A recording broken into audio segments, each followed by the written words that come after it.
नमस्कार, मैं डॉक्टर ब्रिजेंद्र प्रताप सिंह, उत्तर प्रदेश राज्य आयुष मिशन एवं लखनऊ विश्वविद्यालय के फैकल्टी ऑफ योग एवं अल्टरनेटिव मेडिसिन के संयुक्त तत्वाधान में एवं डॉक्टर अमरजीत यादव सर के निर्देशन में योग का प्रोग्राम प्रस्तुत कर रहा हूँ। मेरा विषय है कोरोना संक्रमण काल में फेफड़े की टीबी के रोगियों के लिए योग। सर्वप्रथम मैं सूक्ष्म क्रियाओं के बारे में आपको बताऊंगा। इसमें सर्वप्रथम हम अभ्यास करेंगे स्कंद खिंचाव का। दोनों पैर मिले हुए समावस्था में रहें। श्वास को भरते हुए दोनों हाथ को ऊपर की तरफ ले जाते हुए अपने कंधे से ऊपर, हथेलियाँ बाहर की तरफ खुली हुई, आपकी दृष्टि सामने की तरफ हो। श्वास को भरें और धीरे धीरे श्वास को छोड़ते हुए अपने हाथ को नीचे की तरफ ले आएं। फिर से श्वास को भरते हुए अपने हाथ को ऊपर की तरफ लेकर जाएं। हथेलियाँ बाहर की तरफ खुली हुई हों, पूरा शरीर सीधा हो, पूरे शरीर में खिंचाव पड़े और धीरे धीरे श्वास छोड़ते हुए अपने हाथ को नीचे की तरफ ले आएं। इसका अभ्यास करने से, स्कंद खिंचाव का अभ्यास करने से आपकी स्कंद की मांसपेशियां अच्छी होती हैं, मजबूत होती हैं, वक्ष स्तर पे सुदृढ़ता आती है। इसके अलावा फेफड़े की कार्य क्षमता बढ़ती है। अब हम अभ्यास करेंगे कटी चालन का। इसके लिए पैरों में थोड़ा सा दूरी बना लें। दोनों हाथ को सामने की तरफ करें, श्वास को भरें और श्वास को छोड़ते हुए दाईं तरफ हाथ को ले जाएं। अपने गर्दन को भी दाईं तरफ घुमाइए। दाएं अंगूठे को देखने का प्रयास करते हुए वापस श्वास को लेते हुए दोनों हाथ सामने की तरफ ले आएं। श्वास छोड़ते हुए बाईं तरफ, बाएं हाथ को बाईं तरफ, गर्दन को लेके जाइए बाईं तरफ। अपने अंगूठे को, बाएं हाथ के अंगूठे को देखने का प्रयास करें। श्वास को लेते हुए अपनी प्रारंभिक अवस्था में वापस आ जाएं। अब हम अभ्यास करेंगे आसनों का। आसन में सर्वप्रथम हम अभ्यास करेंगे ताड़ासन का। ताड़ासन का अभ्यास करने से आपके फेफड़े की कार्य क्षमता बढ़ती है। क्योंकि जो मेरा विषय है वो है कि फेफड़े की जो टीबी है उसके रोगियों के लिए जो योग है वो मैं आपको बताऊं। तो ये माइकोबैक्टीरियम ट्यूबरक्लोसिस के द्वारा फैलता है। हवा में संक्रमण के कारण ही फेफड़े का संक्रमण फैलता है, फेफड़े की टीबी फैलती है। तो इससे जितना हो सके आप नमी वाले स्थानों पर ना रहें। वो जहाँ पे बहुत ज़्यादा आर्द्रता होती है वहाँ पे भी ये इसके फैलने का चांस होता है। साथ ही साथ मैं ऐसे आसनों का अभ्यास बताऊंगा आपको, जैसे बहुत लोगों को इसमें फीवर आता है, बहुत ज़्यादा फीवर रहता है और बहुत ब्लड आ जाता है, मुँह से ब्लड आने लगता है। तो ऐसे लोग इसका अभ्यास, ना आसन का अभ्यास ना प्राणायाम का अभ्यास करें। वो केवल रिलैक्सेशन का करें, केवल वो ध्यान करें और केवल शवासन करें या आराम से लेटे रहें एक अवस्था में। बहुत ज़्यादा अपने शरीर पे जोर न डालें। लेकिन कुछ लोग ऐसे होते हैं जिनको खांसी आती है और थकान होता है, तो वो लोग इसका अभ्यास, आसन और प्राणायाम का अभ्यास कर सकते हैं। तो मैं आपको बता रहा हूँ पहला अभ्यास ताड़ासन का। ताड़ासन के लिए पैरों में 2 इंच का दूरी बनाएंगे। दोनों हाथ को सामने की तरफ करते हुए, उंगलियों को आपस में फंसाते हुए, बाहर की तरफ हथेलियों को ढकेलते हुए अपने हाथ को ऊपर की तरफ श्वास को लेते हुए उठाएं। अपनी एड़ी को पूरा उठाएं। आपका पूरा भार आपके पंजे पर। कुछ देर इस अवस्था में बने रहें और धीरे धीरे श्वास को छोड़ते हुए वापस आ जाएं। ताड़ासन, इससे आपके पूरे शरीर में खिंचाव आता है, तो पूरे शरीर की क्षमता में सुधार होता है, पूरे शरीर की क्षमता बढ़ती है। साथ ही साथ जब आपके पूरे शरीर में खिंचाव पड़ता है तो इंटरनल जो पार्ट्स हैं, जो इंटरनल ऑर्गन्स हैं, उन पर भी बहुत अच्छा खिंचाव पड़ता है, स्टिमुलेट होता है। हर स्थिति इतनी अच्छी होती है कि मांसपेशियाँ, एक मांसपेशियाँ खिंचती हैं इसमें, तो उसमें बहुत ही ज़्यादा ऑक्सीजन की सप्लाई आपकी बॉडी में बढ़ जाती है। तो बच्चों के में ये ज़्यादा फायदेमंद होता है, बच्चों की हाइट बढ़ती है। लेकिन अगर हम को किसी प्रकार का, इस प्रकार का फेफड़े का संक्रमण है उसमें अभ्यास करेंगे तो हमें इसका बहुत अच्छा फायदा मिलेगा। दूसरा अभ्यास हम करेंगे तिर्यक ताड़ासन का। इसके लिए पैरों में थोड़ा सा दूरी बनाएंगे, कमर के बराबर। अपने जितना आपका कमर चौड़ा है उतना आप कर सकते हैं दूरी, उतनी दूरी बना सकते हैं। दोनों हाथ को ऊपर की तरफ उठाएं, श्वास को भरें और श्वास को छोड़ते हुए दाईं तरफ नीचे की तरफ झुक जाएं। दोनों हाथ सीधे हों, सामने की तरफ देखें और धीरे धीरे श्वास को भरते हुए अपनी प्रारंभिक अवस्था में आ जाएं। इसी प्रकार बाईं तरफ श्वास को छोड़ते हुए धीरे धीरे नीचे की तरफ जाएं। जितना सुविधापूर्वक आप जा सकते हैं जाएं, जितना देर आप रुक सकते हैं रुकें। उसे प्रयास करें कि 10 से 30 सेकंड रुकें, लेकिन प्रारंभिक अवस्था में आप इतना ही रुकें और श्वास को लेते हुए अपने प्राइमरी स्टेज में आ जाएं। धीरे धीरे अपने हाथ को छोड़ते हुए नीचे आ जाएं। इसके बाद हम अभ्यास करेंगे त्रिकोण आसन का। त्रिकोण आसन के लिए पैरों में दूरी बना लीजिए। अपने दाएं पैर को दाईं तरफ घुमाइए। श्वास को भरते हुए दोनों हाथ को उठाएं।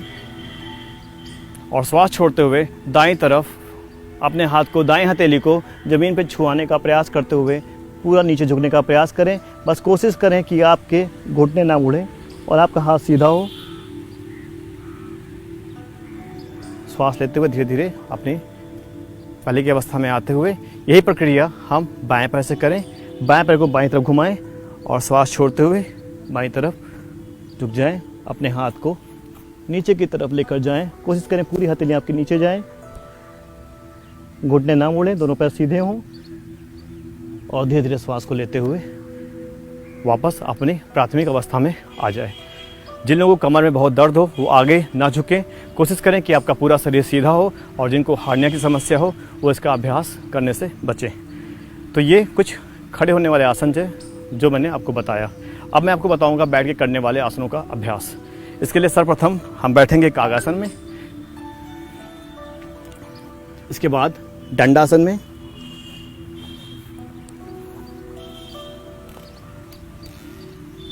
और अपने आप को थोड़ा सा हम शिथिल करेंगे, रिलैक्स करेंगे। इसके लिए हम आ जाएंगे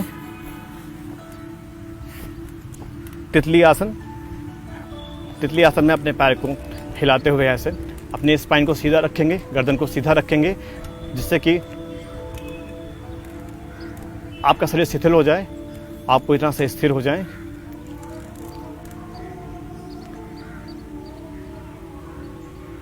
और कुछ देर इस आसन को करने के पश्चात अपनी पहले की अवस्था में वापस आ जाएंगे।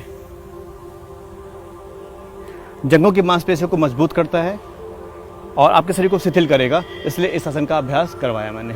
अब हम अभ्यास करेंगे उत्तान मंडूकासन का। उत्तान मंडूकासन के लिए सर्वप्रथम अपने दोनों पैरों को मोड़ते हुए आप वज्रासन में बैठ जाएं।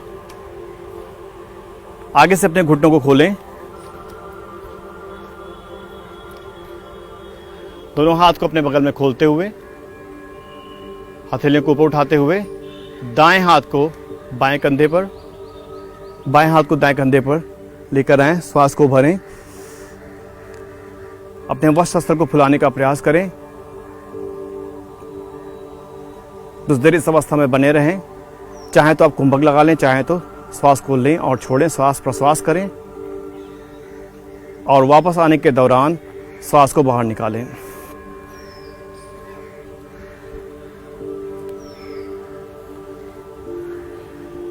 इससे आपके वक्षस्थल की जो समस्या है, जो आपकी फेफड़े की समस्या है, वो बहुत हद तक धीरे धीरे कम होने लगती है और वक्षस्थल की मांसपेशियों को मजबूती मिलती है।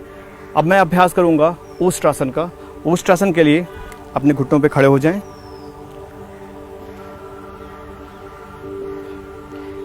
श्वास को भरते हुए अपने दाएं हाथ को अपनी दाईं एड़ी पर लगाएं और अपने बाएं हाथ को उठाते हुए बाईं एड़ी पर लगाएं।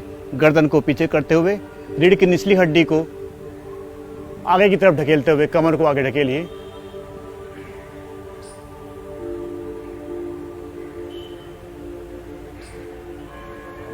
अपनी सुविधा अनुसार इस अवस्था में बने रहें। धीरे धीरे श्वास छोड़ते हुए अपने दाएं हाथ को और बाएं हाथ को वापस लाते हुए शशांक आसन में नीचे चले जाएं।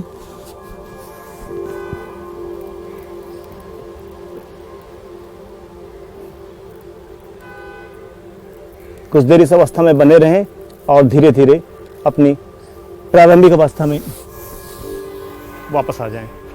इस प्रकार आपने देखा कि हमने इसमें दो आसनों को किया, एक ऊष्ट्रासन और एक शशांक आसन। ऊष्ट्रासन का अभ्यास जब आपने किया तो आपके गर्दन पे खिंचाव पड़ा, तो गले में जो खिंचाव पड़ता है तो ये लाइनिस आपकी चपटी हो जाती है, जिससे ऑक्सीजन का प्रवाह, जब आप वापस आते हैं तो ऑक्सीजन का प्रवाह बढ़ जाता है। इसके अलावा जब आप पीछे जाते हैं तो आपके रीढ़ की निचली हड्डी में खिंचाव पड़ता है, तो रीढ़ का जो संक्रमण होता है, जैसे रीढ़ की भी टीबी होती है। टीबी कई प्रकार की होती है, मैं तो आपको फेफड़े की टीबी के बारे में बता रहा हूँ, वैसे टीबी कई प्रकार की होती है। तो रीढ़ की जो टीबी होती है उसमें भी ये ऊष्ट्रासन बहुत ज़्यादा इफेक्टिव होता है, और जो फेफड़े का प्रॉब्लम है, फेफड़े की जो संक्रमण है या फेफड़े की जो टीबी है, उसमें भी ये बहुत ज़्यादा इफेक्टिव होता है।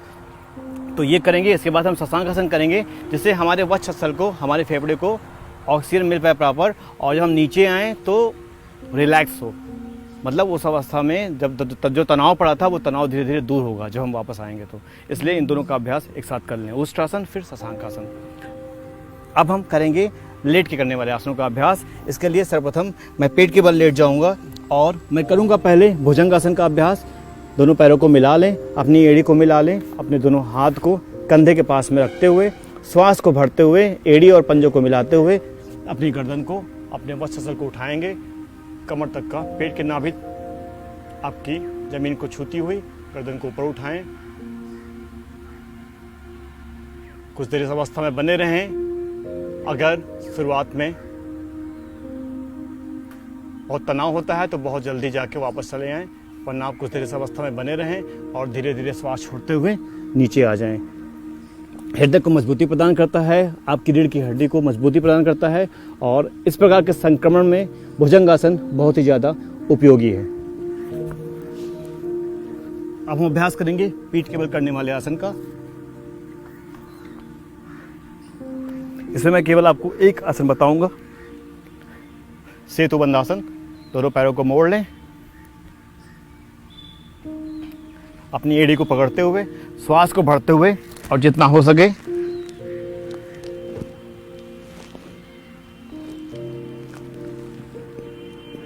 अपनी कमर को ऊपर उठाएंगे।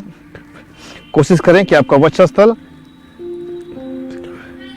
चेस्ट का ऊपरी हिस्सा आपकी ठोड़ी को छूता रहे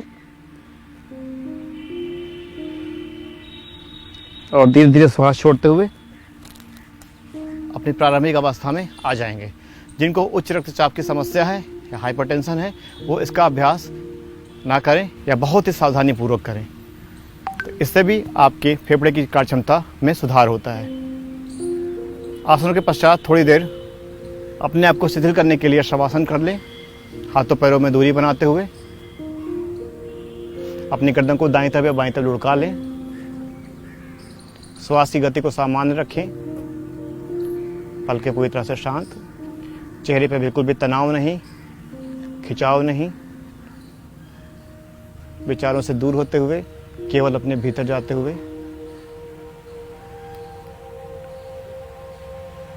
अपने ध्यान को केवल अपनी श्वासों पर केंद्रित कर लें। जितना आपका ध्यान आपके श्वास के प्रति अवेयर होता जाएगा, जितना आप अपने श्वासों के प्रति जागरूक होते जाएंगे, उतना ही आपका शरीर शिथिल होता जाएगा और श्वास का आने और जाने का क्रम मंद पड़ता जाएगा। श्वास प्रश्वास धीमा होता जाएगा और आपका शरीर धीरे धीरे तनाव मुक्त हो जाएगा।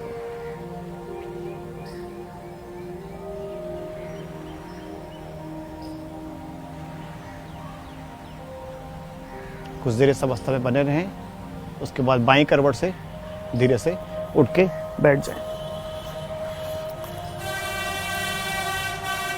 चाहें तो आप वज्रासन में बैठें, चाहे तो सुखासन में बैठें और चाहें तो आप पद्मासन में बैठें। जिसमें आप सुविधापूर्वक बैठ सकते हैं उस आसन में आप बैठें। तो मैं पद्मासन में बैठा हूँ और अब मैं बताऊँगा आपको कपालभाति। कपाल मीन्स होता है आपका सर, भाति मीन्स होता है शोधन करना, सफाई करना। तो जब आप कपालभाति का अभ्यास करते हैं तो जो ब्रेन की वेन्स होती हैं वहाँ पे ऑक्सीजन का प्रवाह बढ़ जाता है, क्योंकि ब्लड का जब आप करते हैं तो ऑक्सीजन का प्रवाह बढ़ता है, उससे ब्लड का फ्लो बहुत तेज़ होता है। उन जगहों पे जहाँ पे ऑक्सीजन प्रॉपर नहीं पहुँचता है, तो जब हम कपालभाति का लगातार अभ्यास करते हैं तो वहाँ पे ऑक्सीजन की सप्लाई बढ़ जाती है। कपालभाति का ये फ़ायदा है। इसके अलावा पेट की मसल पे भी खिंचाव पड़ता है, तो इस यहाँ जो पेट की मसल्स हैं उनकी कार्य क्षमता में सुधार होता है। कपालभाति के लिए सर्वप्रथम अपने दोनों हाथ को ज्ञान मुद्रा में रखें, गर्दन को सीधा रखें, चेहरे को शांत रखें, अपने स्पाइन को सीधा रखें। श्वास को भरें और श्वास को बार बार बाहर फेंकें। इसमें अंतःश्वसन की प्रक्रिया स्वयं होती है, आपको केवल श्वास को बाहर निकालना है।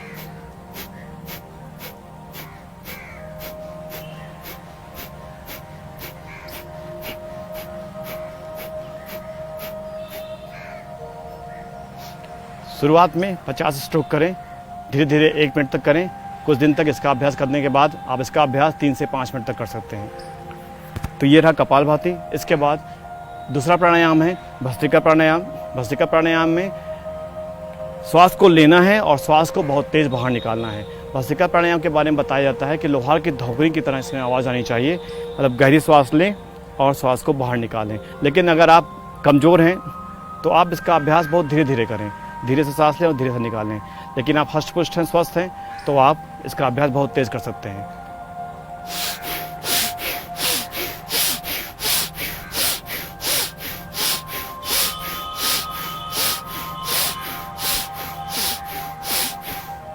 इसको भी अभ्यास आप शुरुआती दिनों में जब आप प्रारंभिक अवस्था में इसको करते हैं तो 30 सेकंड तक करें, उसके बाद धीरे धीरे बढ़ाते हुए इसका अभ्यास 1 मिनट तक कर लें। लेकिन चूंकि फेफड़े के संक्रमण में आदमी बहुत कमज़ोर होता है तो उसका अभ्यास 15 से 30 सेकंड ही करें और श्वास को गहरी लें और श्वास को तेज़ निकालें, जितना लें उसका फोर्सफुली उसको बाहर निकालें। इससे क्या होगा, आपके फेफड़े की कार्य क्षमता बढ़ेगी। तो इसमें टीबी का जो है, जो ट्यूबरक्लोसिस का जो रोगी है, उसके लिए बहुत ही ज़्यादा प्रभावी है ही है। इसके अलावा कोरोना के पेशेंट में भी भस्त्रिका प्राणायाम का बहुत ही ज़्यादा लाभ देखा गया है। तो इस दोनों रोगी इसका अभ्यास कर सकते हैं। तीसरा प्राणायाम मैं बताऊंगा आपको, उज्जयी प्राणायाम।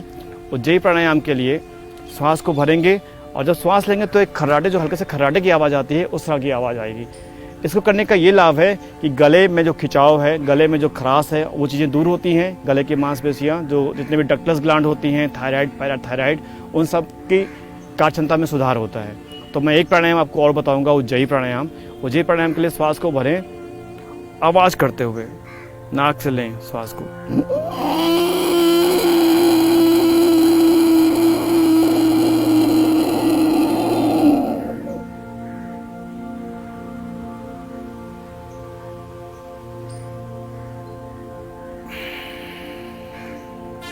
और श्वास को फिर धीरे धीरे बाहर निकाल दें। इसको आप श्वास लेकर रोक के बाई नाक से भी निकाल सकते हैं और आप इसको दोनों नासा छिद्रों से भी निकाल सकते हैं। तो इस प्रकार मैंने आपको फेफड़े के संक्रमण में जो फेफड़े की टीबी के जो रोगियों के लिए जो आपको योगासन बताए हैं, जो प्राणायाम बताए हैं, इसका आप प्रातःकाल रोज अभ्यास करें, निश्चित रूप से आपको लाभ मिलेगा। और साथ ही साथ मास्क लगा के रखें, सोशल डिस्टेंस का फॉलो करें और जितना जल्दी हो सके वैक्सीन लगवाएं। अपने खान पान को दुरुस्त करें और जितनी भी मल्टीविटामिन्स हैं उसको यूज़ करते हुए अपने आप को ठीक रखें। धन्यवाद।